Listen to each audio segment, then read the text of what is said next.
اعوذ باللہ من الشیطان الرجیم بسم اللہ الرحمن الرحیم زین للناس حب الشہوات من النساء والبنین والقناطیر المقنطرة من الذهب والفضة والخیل المسومة والانعام والحرث ذلك متاع الحیاة الدنیا واللہ عنده حسن المآب۔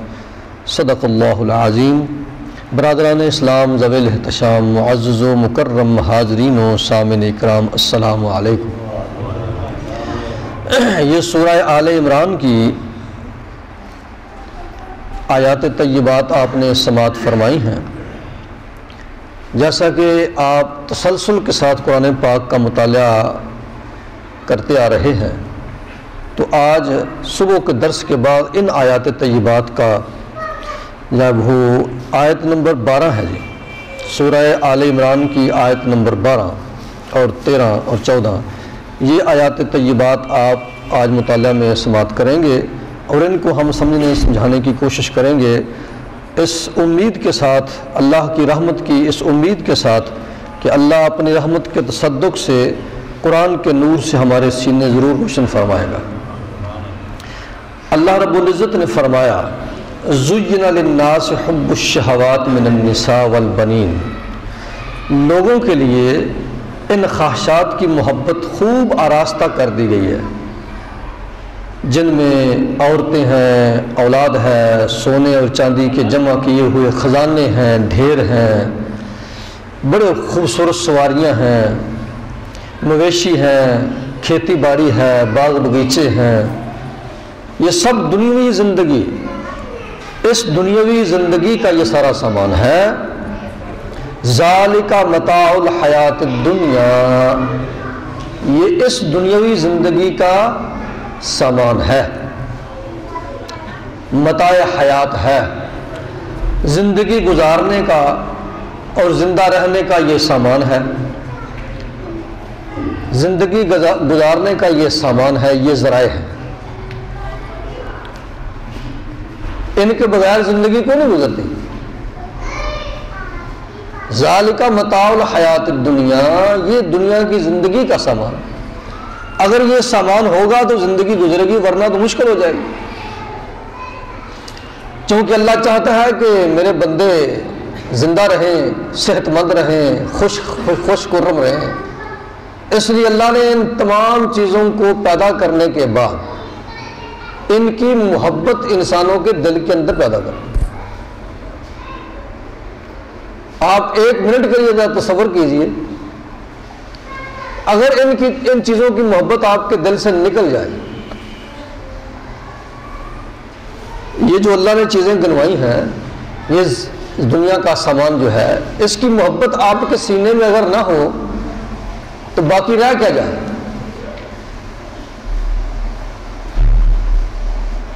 زندگی کا سارا نظام ہی ختم ہو جائے۔ چونکہ اللہ چاہتا ہے کہ میری دنیا آباد رہے جب تک اس کی مرضی ہے، جب اس کی مرضی ہوئی تو ختم ہو جائے گی۔ چونکہ اللہ یہ چاہتا ہے کہ یہ دنیا آباد رہے، شاد رہے، اس لیے ضروری تھا اس کی آبادی کا بندوبست کیا جاتا۔ اللہ نے انسان کو پیدا کرنے سے پہلے تمام چیزیں پیدا کر کے زندہ رہنے کے لیے جن جن چیزوں کی ضرورت تھی، اللہ نے پہلے پیدا کر کے انسان کو بعد میں پیدا کیا۔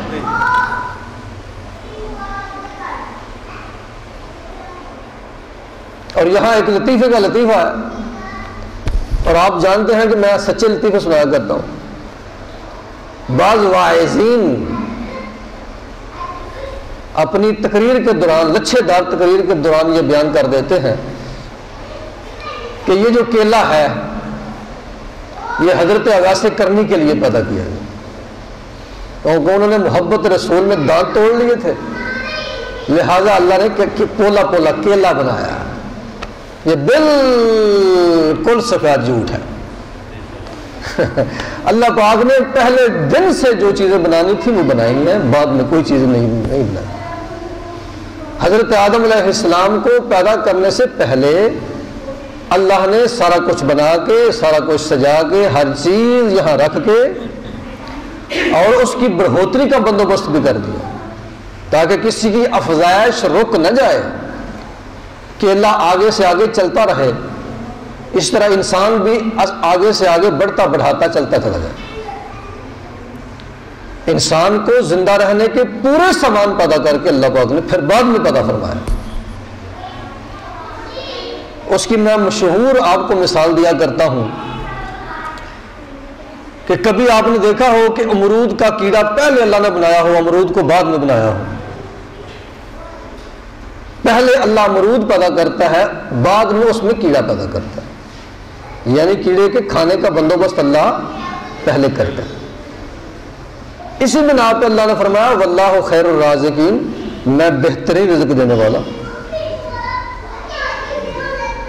رزق منہ میں ڈالنے والا نہیں۔ یہاں بھی بڑا فرق ہو جاتا ہے، منع کرتے ہوئے لوگ غلط منع کر دیتے ہیں۔ بہترین منہ میں رزق ڈالنے والا نہیں، بہترین رزق کے سامان پیدا کر کے رکھنے والا۔ اب منہ میں خود انسان نے اپنی ہمت سے ڈالنا ہے، اللہ نے نہیں ڈالنا۔ اس نے اپنے خیر الرازقین ہونے کا سلسلہ پورا کر دیا، تمام چیزوں کو پیدا کر کے رکھ دیا۔ تو اللہ نے ان ساری چیزوں کو پیدا فرمایا اور پھر ان کی محبت کو سینوں میں پیدا فرمایا۔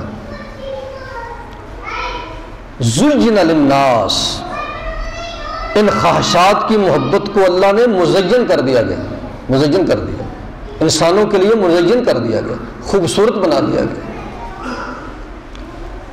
یہاں یہ بھی بڑی ضروری بات سن لو کہ یہ جو جملہ آپ نے پنجابی میں بنایا ہوا ہے نا کہ سادہ نو کی سوادہ نال، یہ بالکل جھوٹ ہے۔ بعض جملے عربی کے بڑے کمال کے ہیں، 100% درست، لیکن یہ تو بڑا جھوٹ ہی ہے۔ ہو سکتا ہے میں صحیح نہ سمجھ سکا ہوں۔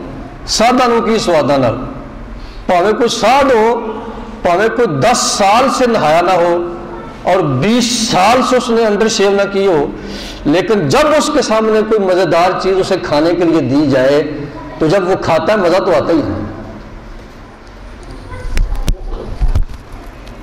جب خوبصورت پھول اس کے سامنے رکھا جاتا ہے، اگر اس کی آنکھیں کھلتی ہیں، اللہ نے اسے بنائی دی ہے، تو دیکھ کر اسے مزہ بھی آتا ہے اور سرور بھی آتا ہے۔ کیوں؟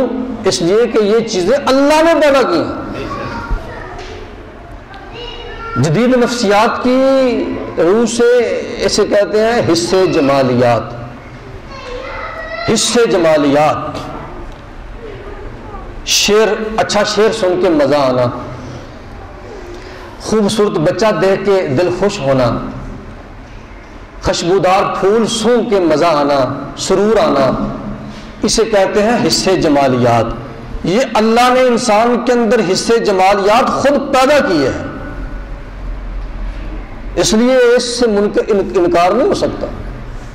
یہی وجہ ہے کہ سرکار دو عالم صلی اللہ علیہ وآلہ وسلم نے ارشاد فرمایا، اسی طرف اشارہ کرتے ہوئے فرمایا، اللہ کی اس دنیا سے مجھے 2 چیزیں، اے دنیا والو تمہاری دنیا میں مجھے 2 چیزیں 3 چیزیں بڑی پسند ہیں، مجھے بڑی اچھی لگتی ہیں۔ شریف ایماندار عورت، نماز، خوشبو، ذرا سبحان اللہ کہہ دیجیے۔ خوشبو یہ سرکار کو بڑی پسند تھی، اور جو بھی انسان اگر کوئی زندہ ہے اور اس کا دماغ کام کرتا ہے، ہر انسان جو زندہ ہے اور اس کا دماغ کام کر رہا ہے اسے خوشبو اچھی لگے گی۔ جو کہتا ہے کہ مجھے خوشبو اچھی نہیں لگتی، اس کا میڈیکل چیک اپ کروانا چاہیے، کوئی مسئلہ اسے اندر سے کوئی خرابی ہے، کیونکہ یہ اللہ نے انسان کو پیدا کرنے سے پہلے یہ چیزیں اس کے اندر فٹ کر کے رکھی ہیں، پیدا کیا ہے۔ تو یہاں اللہ وہی فرما رہا ہے، لوگوں کے لیے ان خواہشات کی محبت خوب آراستہ کر دی گئی ہے۔ اب وہ چیزیں اللہ نے گنوائی ہیں، مثلا عورتیں ہیں، بیویاں ہیں، اولاد ہے، سونا اور چاندی ہے، خزانے ہیں، خوبصورت گھوڑے ہیں یعنی سواریاں ہیں، آج کل یعنی پجارو ہے، خوبصورت سے اچھی اچھی گاڑیاں ہیں، تو اسی طرح مویشی ہیں، کھیت کھلیان ہیں۔ کھیت کتنا پیارا لگتا ہے یہ کسی کسان سے پوچھو، یہ شہر والوں کے سمجھنے کی بات نہیں ہے۔ کسی کسان سے پوچھو جب وہ کھیت اگاتا ہے اور اس کا کھیت لہلہاتا ہے تو اسے کتنا سرور حاصل ہوتا ہے، یہ کسانوں کو پتہ ہے۔ تو یہ سارا کچھ گنوانے کے بعد اللہ نے فرمایا ذالک متاع الحیات الدنیا، یہ دنیا کا سامان زندگی ہے، اور یہ خود اللہ نے پیدا کیا ہے۔ کس کے لیے؟ مومنین کے لیے، بندہ مومن کے لیے پیدا کیا۔ بلکہ قرآن تو کہتا ہے للہ ما فی السماوات و ما فی الارض، کل کائنات کا مالک اللہ ہے، لیکن اس کل کائنات میں سے اللہ کو ایک چیز کی بھی کوئی ضرورت نہیں، اسے کسی چیز کی کوئی ضرورت بھی نہیں، مالک اللہ ہے۔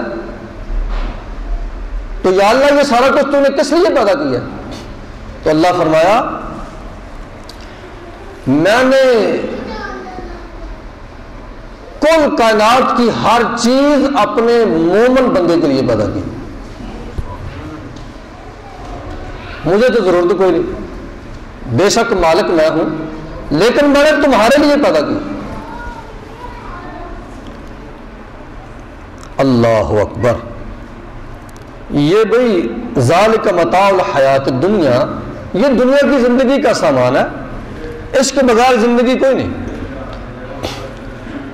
لیکن ایک بات جو اگلی آیت میں اللہ نے ارشاد فرمائی ہے وہ مومنین کے لیے خاص طور پہ، یہ جو چیز بیان ہوئی ہے نا، یہ کافروں کے لیے، مومنوں کے لیے، منافقوں کے لیے، فاسقوں کے لیے، سب کے لیے مشترکہ ہے۔ ذالک متاع الحیات الدنیا، یہ سامان زندگی ہے، اور یہ سب زندہ انسانوں کے لیے، سب کے لیے برابر ہے، کوئی مومن ہو یا کافر ہو۔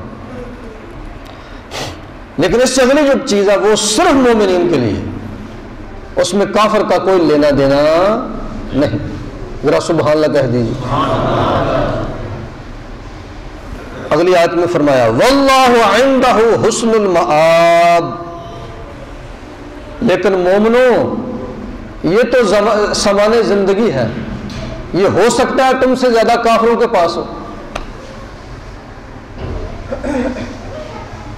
کئی مسلمانوں کے پاس زیادہ آ جاتا ہے، کئی کم آ جاتا ہے، کئی کافروں کے پاس زیادہ چلا جاتا ہے، اس کا مسئلہ نہیں، یہ تو سب کو ملے گا، چاہے کوئی مومن ہو نہ ہو، سب کو یہ سامان زندگی ملے گا۔ لیکن واللہ عندہ حسن المآب، اللہ کے پاس اس سے بہترین سامان ہے،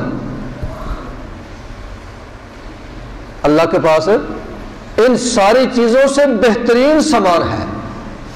یا اللہ وہ کس کے لیے ہے؟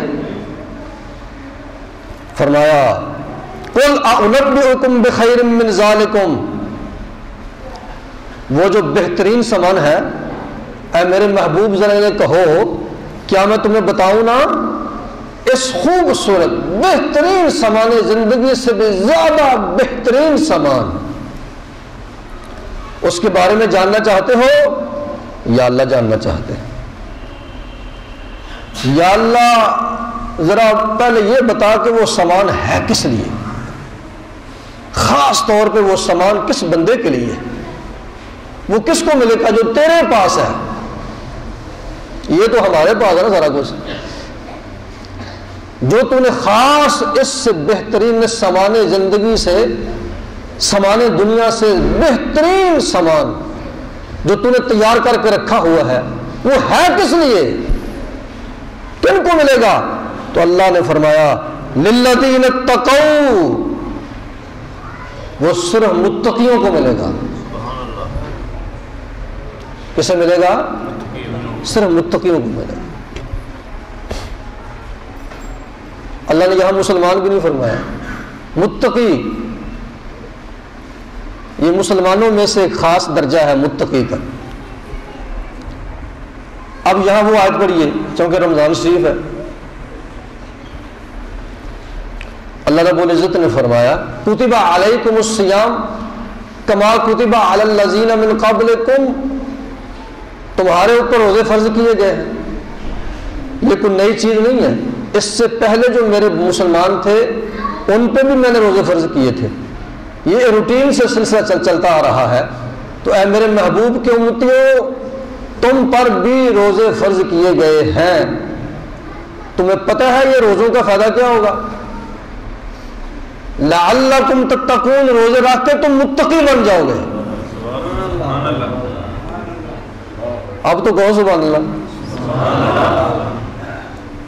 اللہ نے اس دنیا کے سامان زندگی سے بہترین سامان اپنے پاس تیار کر کے رکھا ہوا ہے۔ یا اللہ وہ کس کے لیے ہے؟ فرمایا متقیوں کے لیے۔ اب سوال تو پیدا ہوتا ہے نا ذہن کے اندر کہ یا اللہ متقی جو ہے وہ آدمی کیسے بن سکتا ہے؟ میں بھی متقی بن جاؤں تاکہ وہ بہترین سامان تیرا حاصل کر سکوں۔ تو فرمایا کتب علیکم الصیام کما کتب علی الذین من قبلکم، تمہارے اوپر روزے جو فرض کر دیے گئے ہیں، بھائی رمضان کے روزے تم رکھ لو، میں خدا ہو کر گارنٹی دیتا ہوں اگر نیک نیتی سے تم نے رمضان کے روز رکھ لیے تو تمہارا نام متقیوں میں لکھ دوں گا، اور متقیوں کے لیے میں نے سامان زندگی سے بہترین سامان تیار کر کے رکھ لیا ہے۔ اب وہ جو سامان تیار کیا گیا ہے نا، اب اس کی تفصیل بیان ہو رہی ہے۔ اس سے اگلے الفاظ کے اندر اللہ نے ان کی تفصیل بیان فرمائی۔ اب یہ موقع نہیں ہے کہ متقی کی پوری تشریح کروں میں، بس اتنے سمجھ لیجیے کہ روزے رکھ کے آدمی متقی بن جاتا ہے، اور متقیوں کے لیے اللہ نے اس زندگی کے پورے خوبصورت عورتیں، میٹھے میٹھے کھانے، حلوہ جات، سبحان اللہ، لیکن جو اللہ نے متقی کے لیے نعمتیں تیار کر کے رکھی ہیں ان کے سامنے یہ چیز ہی کوئی نہیں۔ ان کی کیا حیثیت ہے؟ ان کی کوئی حیثیت نہیں ہے۔ جو متقی کو ملنے والا ہے نا، صرف متقی کو ملنے والا ہے، ان نعمتوں کے ساتھ جو اللہ کے پاس ہے، اس دنیا کی نعمتوں کی حیثیت ہی کوئی نہیں۔ حالانکہ یہ بہت کمال کی چیزیں ہیں، بڑی کمال کی چیزیں ہیں یہ، لیکن جب ان کمال کی چیزوں کو متقی کے انعام والی چیزوں کے سامنے رکھا جائے گا تو یہ بیکار بیکار محسوس ہوتی ہیں۔ یہ تو بالکل اسی طرح جس طرح مہران کو کسی پجاروں کے سامنے بندہ رکھ دے، تو خالی مہران ہو تو پھر تو بڑی اچھی لگتی ہے، جب سامنے پجاروں آ جائے تو پھر اس کی حیثیت ہی کوئی نہیں۔ اللہ کے پاس اتنی نعمتیں ہیں، تو فرمایا تمہیں بتاؤں وہ نعمتوں کی جھلکی تھوڑی تھوڑی دکھاؤں؟ یا اللہ دکھا۔ فرمایا عند ربہم، متقیوں کے رب کے پاس ان متقیوں کے لیے خاص خاص نعمتیں ہیں جن کے سامنے ان دنیا کی نعمتوں کی کوئی حیثیت ہی نہیں ہے۔ جنات تجری من تحتها الانہار، سب سے پہلے ایسے باغات کہ جن کی خوبصورتی کو بڑھانے کے لیے ان باغات کے اندر چھوٹی چھوٹی نہریں جاری کر دی گئی ہیں۔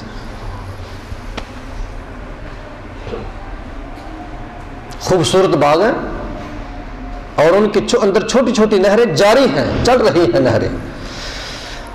خالدین فیہا، یا اللہ اتنی بڑی پیاری جنت،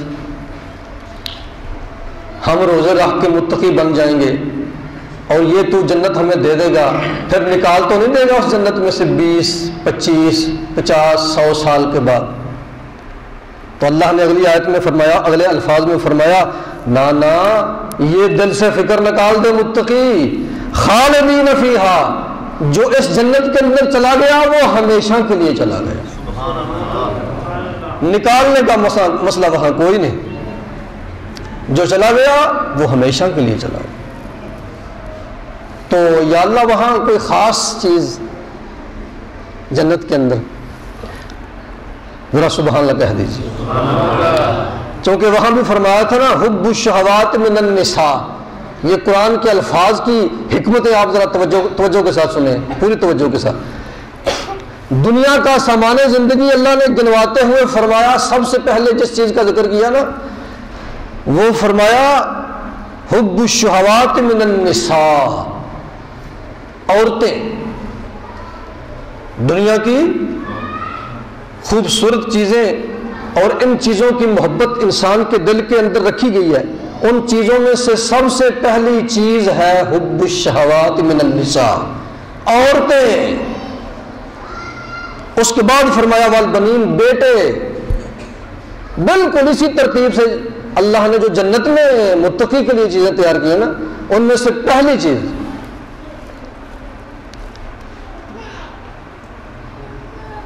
ازواج مطہرہ، پاک بیویاں. وہاں کیا فرمایا؟ النساء، عورتیں. اور یہاں کیا فرمایا؟ ازواج مطہرہ، پاک بیویاں. نہ صدقے جاؤں اللہ کے الفاظ کے اوپر. میں نے تقریباً زندگی میں 20-25 مرتبہ قرآن پڑھا ہے، لیکن میں جب بھی قرآن کی آیت کو کھول کے پڑھتا ہوں مجھے ایسے محسوس لگتا ہے جیسے میں نے آج قرآن پاک پڑھا ہے. کوئی نئی دنیا سامنے آ جاتی ہے، نئے مضمون سامنے آ جاتے ہیں، نئی کائنات سامنے آ جاتی ہے. یہ اللہ کے قرآن کا معجزہ ہے. دنیا کی ہر کتاب تم پڑھو، ایک دفعہ پڑھو، 2 دفعہ پڑھو، وہ پرانی ہو جاتی ہے، دل اکتا جاتا ہے. یہ واحد قرآن ہے، کتاب ہے جسے آپ 100 دفعہ پڑھیں گے، جب بھی پڑھیں گے ایک نئی دنیا سامنے آ جائے گی اور آپ کو محسوس ہوگا کہ یہ کوئی نئی کتاب پڑھ رہا، یہ تو وہ پہلے والی کتاب ہے ہی نہیں. یہ ایسی کتاب ہے کسان پڑھے تو اس کو بھی مزہ آ جاتا ہے، اگر کوئی سائنسدان پڑھے تو اس کو بھی مزہ آ جاتا ہے، یعنی کوئی سیاستدان پڑھے تو اسے بھی مزہ آ جاتا ہے. یہ ہر بندے کو مزہ دے جاتی ہے. تو فرمایا دنیا میں سب سے پہلی تمہارے دلوں کے اندر جس چیز کی کو مزین کیا گیا ہے، محبت کو مزین کیا گیا ہے، وہ ہے عورتیں. وہ نکاح والی عورتیں بھی ہو سکتی ہیں، بے نکاحی عورتیں بھی ہو سکتی ہیں، لیکن یہ دنیا پاک بھی ہے اور پلیت بھی ہے. اس لیے یہاں بیاہی ہوئی شادی شدہ عورتیں بھی ہو سکتی ہیں، غیر شادی شدہ بھی ہو سکتی ہیں، چونکہ جنت وہ پاک ہے اور وہاں میرے نبی پاک کا ڈیرا ہے اور وہاں اللہ کے بندوں پاک بندوں کے ڈیرے ہیں، لہذا وہاں ایسا نہیں چلے گا.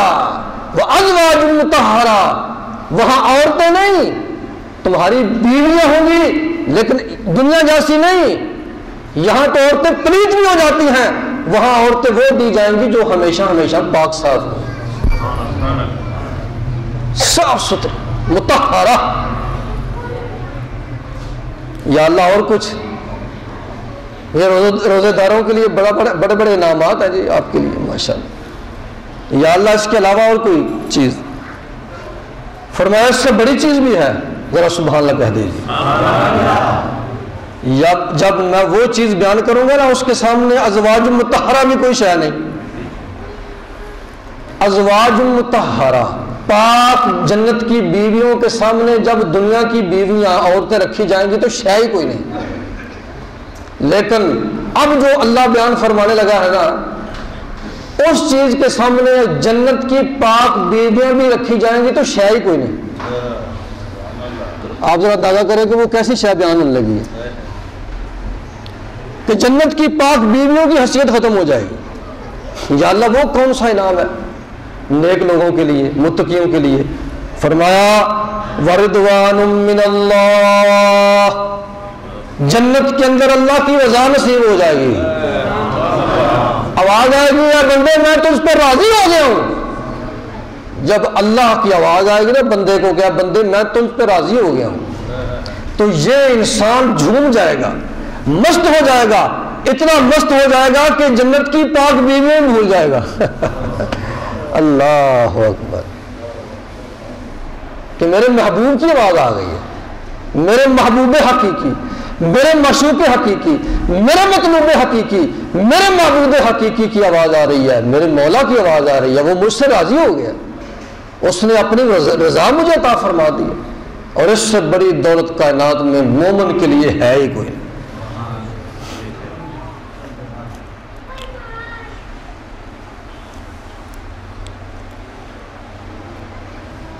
اللہ اکبر۔ اگلے الفاظ میں اللہ نے فرمایا واللہ بصیر بالعباد، اللہ اپنے بندوں کو دیکھ رہا ہے، اپنے بندوں کو دیکھ رہا ہے۔ تم روزے داروں کو دیکھ رہے ہو، سب ایک دوسرے کو دیکھو نا ذرا، دائیں بائیں، یہ فلاں بیٹھا ہوا ہے، فلاں بیٹھا ہوا ہے، اور آپ کے حساب سے یہ سارے روزے داری ماشاءاللہ بیٹھے ہوئے ہیں۔ ہم بندوں کو اس طرح دیکھتے ہیں خوش فہمی کے ساتھ کہ ماشاءاللہ یہ ماشاءاللہ اللہ کے بندے مسجد میں آ گئے ہیں، یہ روزے داری ہیں جی، ہمارے کھاتے میں تو سب روزے داری ہیں نا، لیکن عین ممکن ہے کہ ان میں سے کئی روزے دار نہ بھی ہوں، لیکن اللہ کا دیکھنا ایسا نہیں ہے۔ واللہ بصیر بالعباد، اللہ اپنی نظر سے اپنے بندوں کو دیکھتا ہے، وہ تیرے ظاہر کو بھی دیکھتا ہے اور تیرے دل کے اندر چھپی ہوئی گہرائیوں کے اندر باتوں کو بھی دیکھتا ہے۔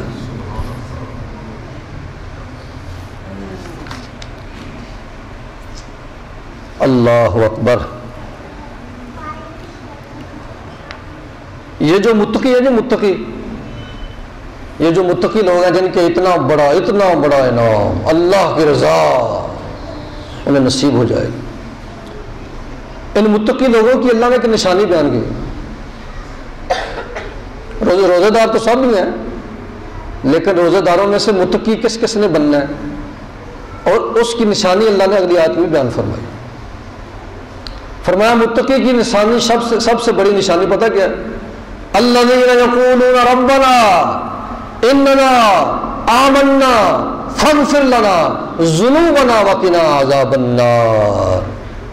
اس متقی کی نشانی یہ ہوتی ہے کہ جب بھی بولتا ہے کہتا ہے اے ہمارے رب، ہم تجھ پہ ایمان لے آئے ہیں، ہم دل کی گہرائیوں سے تیرے اوپر ایمان لے آئے ہیں، لہذا مہربانی فرما فاغفر لنا ذنوبنا، ہماری غلطیوں کو معاف فرما دے، غلطی کی ہو تب بھی، غلطی نہ کی ہو تب بھی یہ کہتے ہیں فاغفر لنا ذنوبنا، اللہ ہمارے گناہوں کو معاف فرما، وقنا عذاب النار، ہمیں عذاب نار سے محفوظ فرما۔ دوسری نشانی ان کی، بلکہ آگے نشانیاں کافی ساری اللہ نے بیان فرما دی ہم متقی لوگوں کی۔ ایک تو یہ ہے کہ ان کی دعا اس قسم کی ہوتی ہے کہ توبہ ہی کرتے رہتے ہیں، استغفار ہی کرتے رہتے ہیں، یا اللہ معافی دے معافی دے معافی دے، اور اس کے بعد الصابرین، پریشانی آ جائے، عصر کا وقت ہو جائے، روزہ رکھے ہوئے عصر کا وقت ہو جائے تو روزہ بڑا لگتا ہے، تو متقیوں کی نشانی یہ ہے کہ الصابرین، وہ اللہ کے لیے برداشت کرتے ہیں اور صبر کرتے ہیں، والصادقین، سچ بولتے ہیں، رمضان ہو تب بھی سچ بولتے ہیں، رمضان نہ ہو تب بھی سچ بولتے، والقانتین، رمضان ہو تب بھی اللہ کے فرما بردار، رمضان نہ ہو تب بھی اللہ کے فرما بردار، والمنفقین، خرچ کرتے ہیں، رمضان نہ ہو تو پھر بھی خرچ کرتے ہیں، رمضان ہو تو پھر زیادہ خرچ کرتے ہیں، رمضان میں زیادہ خرچ کرتے، یہ سنت ہے۔ صحابہ فرماتے ہیں کہ سرکار بڑا خرچ کرتے تھے، لیکن جب رمضان شریف آتا تھا، یہ بخاری کی حدیث ہے، فرمایا جب رمضان کا مہینہ آتا تھا تو سرکار کی سخاوت اس طرح برستی تھی جس طرح موسلا دار بارش برستی ہے، والمستغفرین بالاسحار، میرے متقی لوگوں کی نشانی یہ ہے کہ جب سحری کا وقت ہوتا ہے، بالاسحار سحری کا وقت ہوتا ہے تو سجدے میں جا کے والمستغفرین، اللہ سے استغفار کرتے ہیں، استغفر اللہ استغفر اللہ استغفر اللہ، سارا دن روزہ رکھتے ہیں رات کو تراویح پڑھتے ہیں، تراویح پڑھنے کے بعد سونے کے بعد اٹھتے ہیں، سحری کے وقت جب سحری کھانے سے پہلے تہجد پڑھتے ہیں اور سجدے میں سر رکھتے ہیں، اور سحری کے وقت والمستغفرین بالاسحار، سحری کے وقت جب میرے متقی بندوں کو دیکھو گے تو وہ مجھ سے معافی اور استغفار کر رہے ہوں گے، استغفار کر رہے ہوں گے۔ تو یہ ہے جی، اسی لیے فرمایا کتب علیکم الصیام کما کتب علی الذین من قبلکم لعلکم تتقون، روزے رکھو اور پورے تقاضوں کے ساتھ رکھو۔ میں آخری حدیث عرض کرتا ہوں، اس کے بعد آپ سے اجازت چاہوں گا۔ سرکار دو عالم صلی اللہ علیہ وسلم نے فرمایا بہت سارے روزے دار ایسے ہیں جنہیں بھوک پیاس کے علاوہ کچھ حاصل نہیں ملتا، کچھ حاصل نہیں ہوتا۔ پوچھا گیا یا رسول اللہ وہ کون سے روزے دار ہیں؟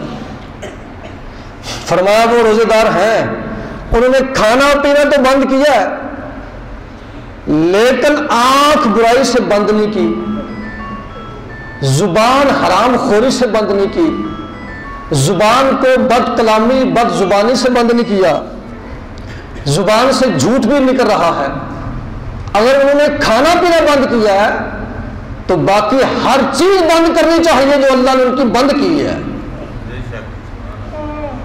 اگر اس طرح ہر چیز بند کر دیتے جو اللہ نے بند کی ہے تو پھر یہ روزے دار کہلاتے، ورنہ تو پھر بھوک پیاسی ہے، اس کے علاوہ تو کچھ بھی نہیں ملے گا۔ تو صحیح روزے دار جس نے پورا روزہ رکھ لیا ہے، صرف کھانے پینے کو بند کر کے نہیں، اللہ کی ہر بند کی ہوئی چیز کو بند کر کے روزہ رکھ لیا ہے، اس کے لیے یہ انعامات ہیں اور ان کی یہ نشانیاں ہیں، اور انہیں یہ اللہ پاک اپنی جنات عطا فرمائے گا اور جنات کی نعمتیں عطا فرمائے گا، اور یہ تقوی کی نعمت عطا فرمائے گا۔ اور جس کو تقوی کی نعمت مل گئی، جو متقی ہو گیا، اس کو یہ انعامات ملیں گے۔ اللہ رب العزت کی بارگاہ میں دعا ہے اللہ اپنی نعمتوں کا حقدار بننے کی ہمیں توفیق نصیب فرمائے۔